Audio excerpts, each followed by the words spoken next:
Hi, my name is Stevie and I like to write songs.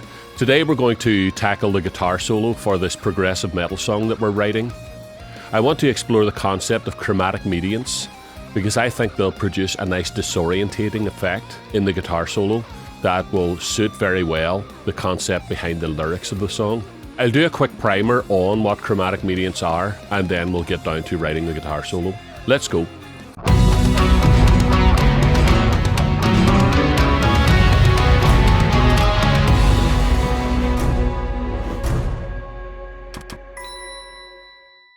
So let's break apart why these chords are called chromatic mediants first of all. In normal diatonic music, each chord has its own special name, which signifies its function in functional harmony. So for example, in the key of C major, we have the 1 chord, which is the tonic. Then the 2 chord is the supertonic. Then the 3 chord is the mediant. The submediant. The dominant. The submediant. In order to understand functional harmony, it's quite important to understand these concepts and the relationships, but the only thing we're interested in at the minute is why chromatic mediants are called chromatic mediants. So we have a mediant, which is this. And if we play the 2nd chord as an inversion, then what we end up with is this.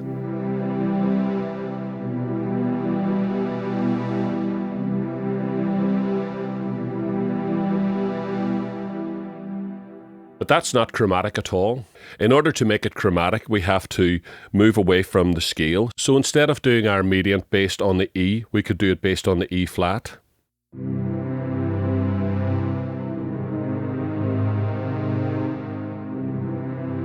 And what we'll notice about this is that the actual root note of the 1st chord is common to both.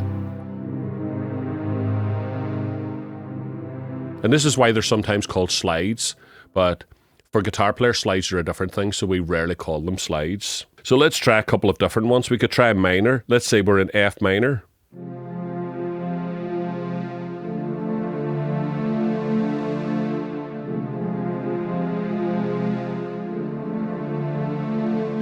So they have quite a cinematic effect. I've made a little chart of the chord sequences that I want to use in the song. So we'll start on this F minor one because we're currently in the key of F minor, and we'll do that minor one.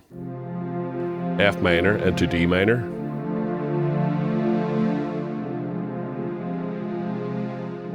And then we'll go up 1 semitone and do E flat major into B.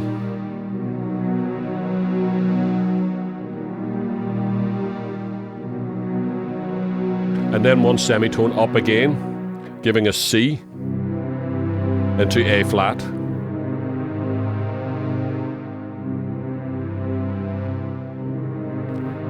And then we'll start playing chords that are just in the F minor again. So a 4 chord and a 5 chord. And that'll take us nicely back into F minor. That'll give us a kind of cadence that makes the chorus feel very much like our destination when we get there. Now, I've taken notes as well of the scales that I want to play over these chords, but we'll talk some more about that when I get down to writing the guitar solo. In the meantime, what I would like to do is map out the guitar solo by playing these chords 1 bar per chord and maybe do 4 rounds of the 1st chord sequence, 4 rounds of the 2nd chord sequence, 4 rounds of the 3rd, and 4 rounds of the 4th. So let's move this chorus out of the way so that we have plenty of room to fit this in. So this will be the area here where we're going to try and write this chord sequence. We're going to start on the F.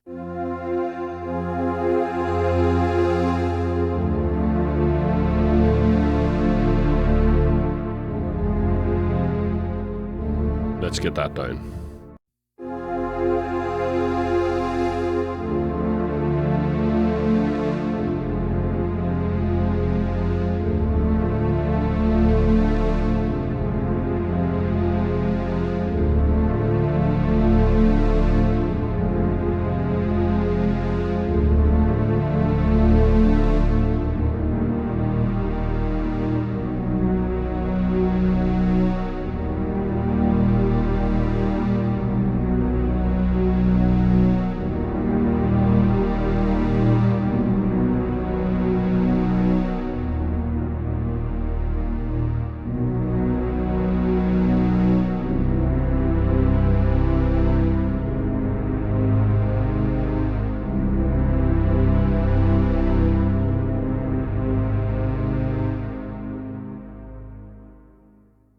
couldn't quite think what the next chord would be, so I'll just give myself a wee break here, start again.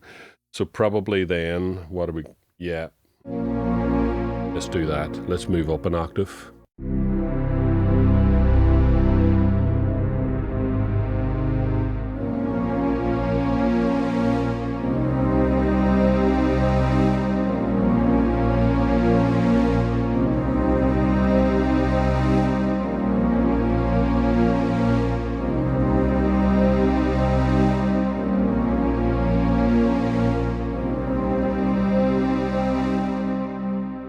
Okay, so that'll probably be the length of the guitar solo.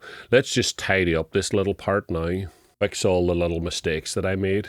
And I think I would actually like to add an extra pad that has a kind of swirly effect that draws attention to the pad sound, because I think this pad sound is going to be quite prominent in the final guitar solo. So I found this pad sound in Analog Lab Intro. It's a free plugin, so get it. It's called Sad Day Cello, and it sounds like this.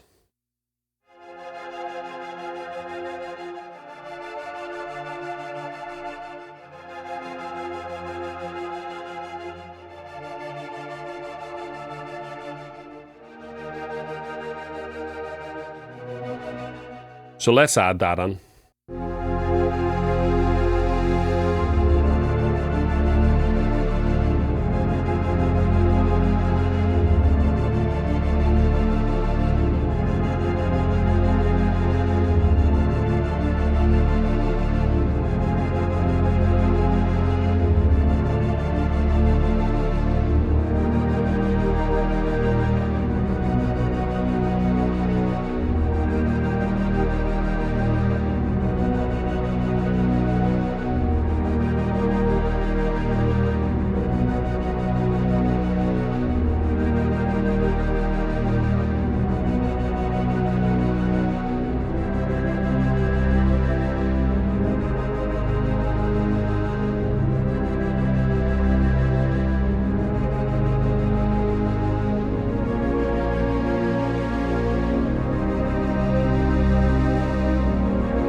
Okay, cool. I just tidy that up now as well.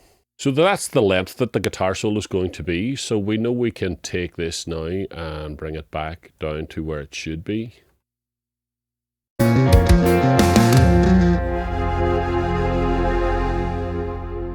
And we can do the same with the final chorus. So now we have a final length for the song. Curious about that.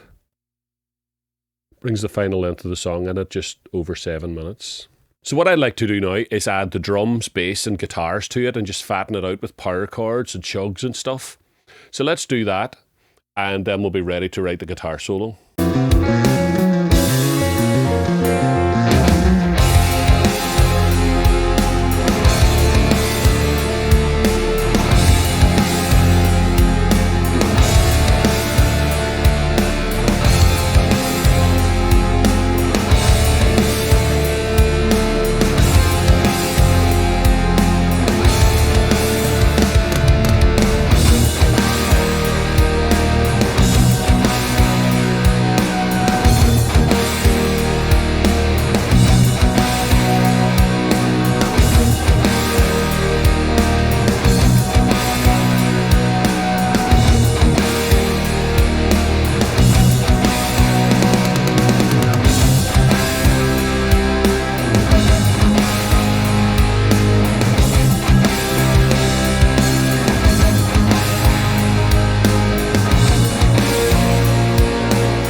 There's a wee thing that I've noticed about playing over these chromatic mediants, and let me try and explain it. First of all, we need to understand that I'm playing everything a tone up on the guitar because I'm drop tuned.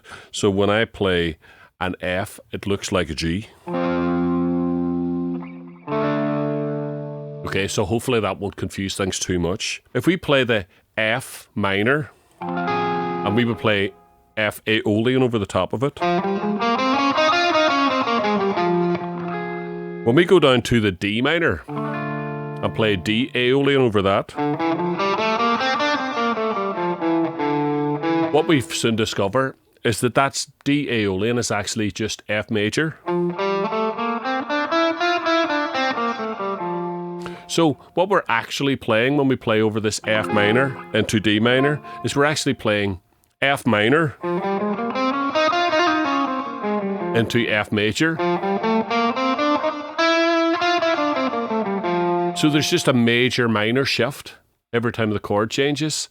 And weirdly enough, the same thing happens on all the other ones. So if we look at the E flat into B, so let's just do it like this, E flat into B. Okay, so that it's easier for you to understand. Now in E flat, we play the E flat major because it's a major chord. And then when we go down to B, because we've still got the residual memory of the E, then this chord sounds very much like the Lydian chord in the key. So it would be natural to play the Lydian scale. But the Lydian scale is actually E flat minor. So we're going from E flat major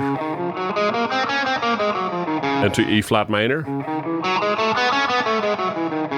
And the same thing obviously in the C chord, because when we go from C and play C major and then go to the A flat, let's do it up here.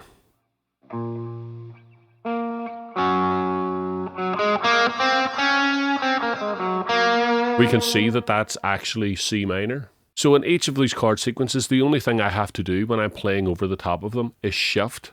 If I'm in minor, then shift to major. And if I'm in major, shift to minor. And that's how I can play over the top of these chord sequences. So we'll try the first one. We'll maybe play over it for a while and see what I can come up with.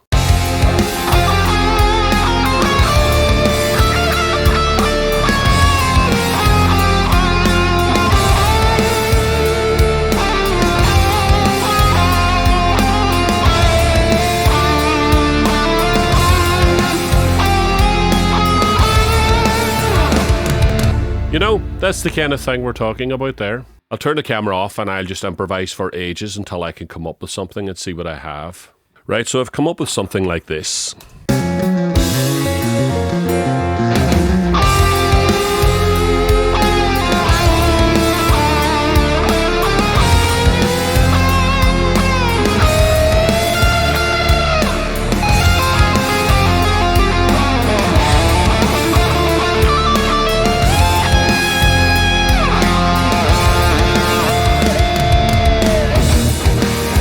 Okay, so I'm pretty happy with that. So let's move on to the next section and see what I can write for that. So it'll be these types of scales here.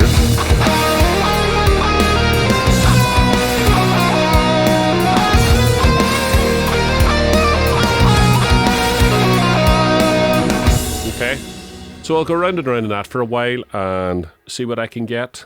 So this is what I came up with.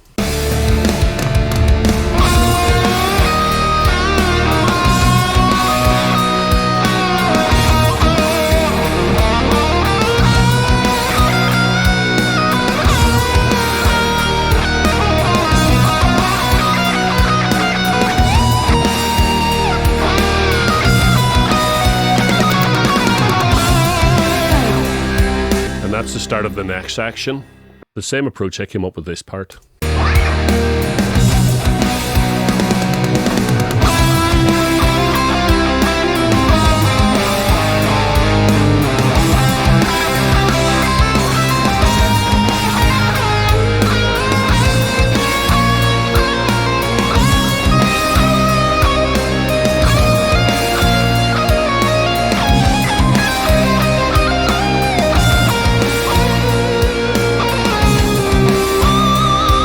And then a big run.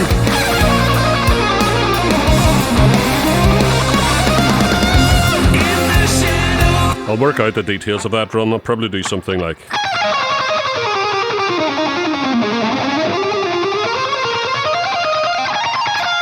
and then it ends on the 1. Right, so I'm going to try and nail this guitar solo now, which probably take a wee bit of practice.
So it took most of today to write that guitar solo and get the performance up to a good enough level to record it. Even after that, I still had to do some edits on the guitar just to tidy up some out of time bits and stuff like that. But this is what we've ended up with.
Right, so there's a couple of wee things in the guitar solo that I really like, and they're kind of mistakes, but I couldn't redo them because they're mistakes that could never be reproduced, so I just left it like that. Let me see if I can find them. Yep.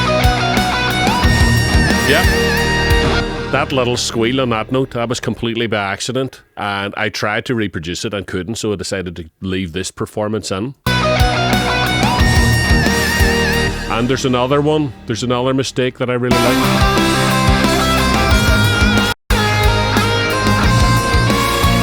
Right, if we solo the guitar here, you can hear that there's a scrappy note in there, but it sounds beautiful.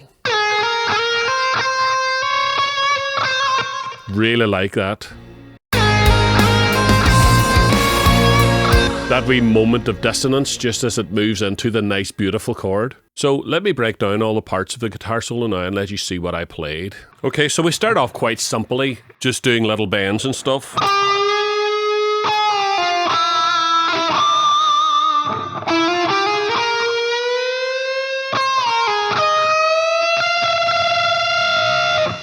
I like that at the end where I'm doing a kind of double stop and bending up, but then catching all the nasty beats and dissonance as the string bend falls back down again. I think that's nice. And then a tapping section.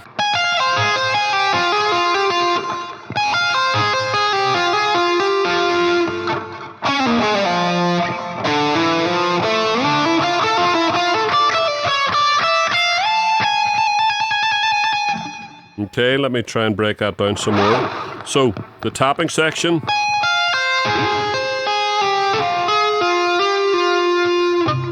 And then a little rundown. And then we go into the E minor.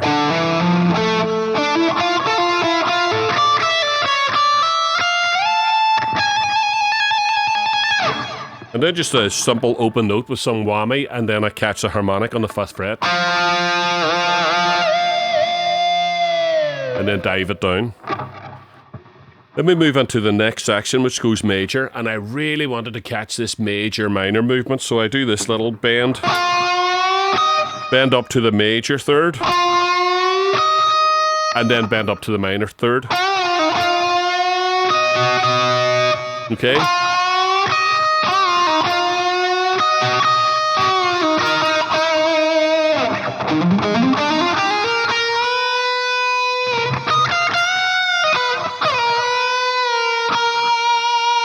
So we're moving back and forward nicely between all the chords. This next section starts off with a little sweep.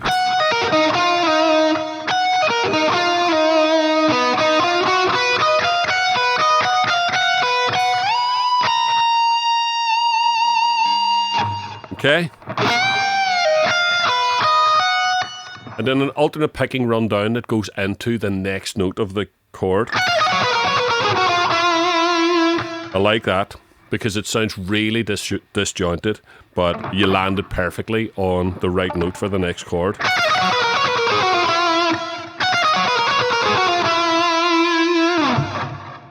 And when we're in our new chord now, shift to minor, back to major. This is just an arpeggio.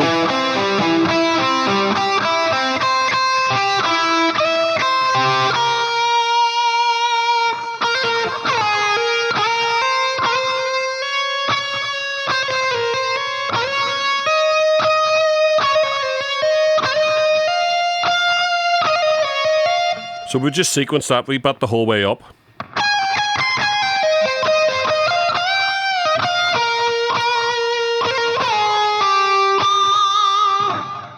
And the alternate picking part at the end comes in 2 sections.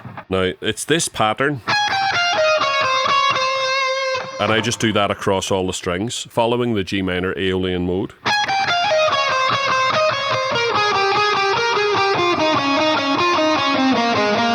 So that's the first section.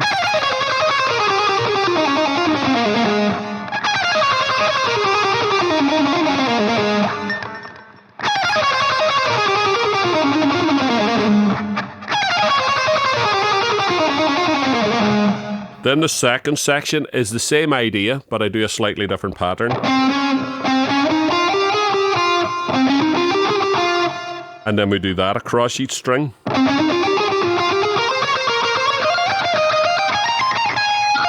And that falls perfectly onto our home note.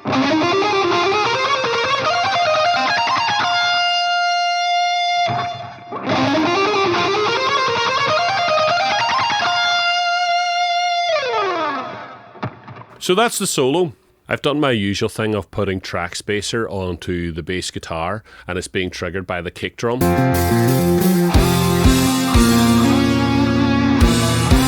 It just allows the kick drum to stay punchy and not get interfered with by the bass guitar. I think I would also like to do the same thing with the rhythm guitars. I'll make a parent track for the rhythm guitars so that I can process them both together. Put these into that track. Add track spacer to this track. And I would like to route the entire vocal bus into it. And I would also like to route the guitar solo into it, so that when the vocals or guitar solo are playing, the rhythm guitars get out of the way a little tiny bit. Let's listen to a part where there's vocals and solo these guitars to hear how they're being affected.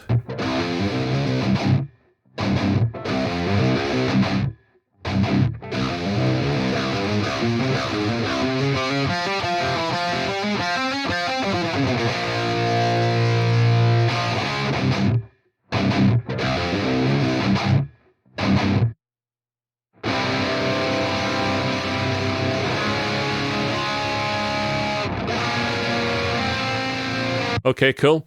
So I think we're pretty much ready to listen to the entire finished track.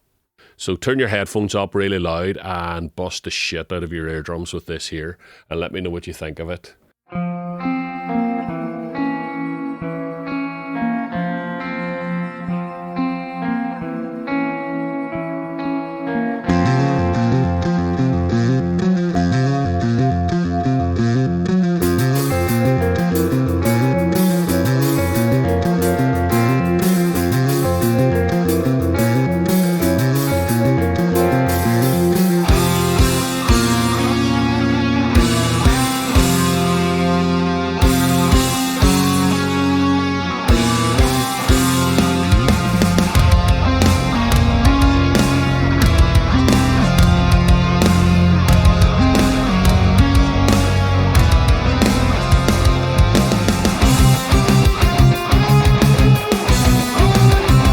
That's cool.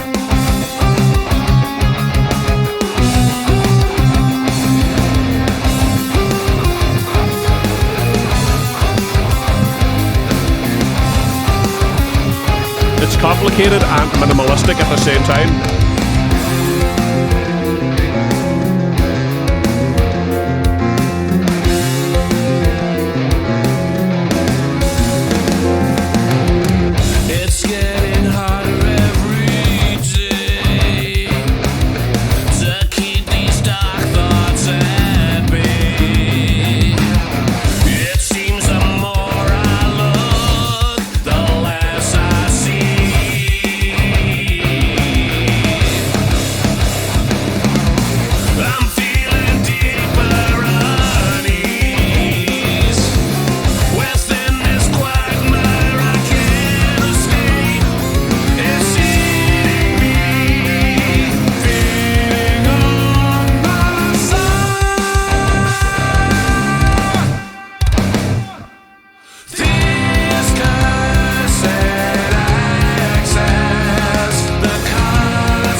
Pretty cool the way that only happens once in the whole song.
Guitar solo's coming up.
Right, I forgot to put the fade out at the end. I'll do that when I'm editing the video. So you'll hear the fade out, but I didn't hear it there now. Class, so class. Such a good song. I really enjoyed writing that song, and I'm very happy with the results. It's a wee bit disappointing when you finish writing a song like that, because it's, well, what do I do now? It's almost as if I would like to have been working on that song forever and never actually finish it. I don't know. As soon as you can get something like this out of your head, then your brain is now empty and receptive to the next idea, and you can write another song. And that's how you get over writer's block. Always finish what you started. Let me know, guys, what you think of the song in the comments, and if you've got any ideas for things that I maybe should have done or could do to improve it, I'd love to hear that as well. Thank you so much, guys, for watching this all the way through to the end. If you're new to the channel, like, subscribe, buy me a coffee, do all that stuff. I need people to buy me coffees because I've got no beer money. Now that I have 660 subs, now that I have 666 subs, that's not easy to say. Now that I've got 666 subscribers, Iron Maiden will be the next thing that we do next week. So looking forward to getting started that.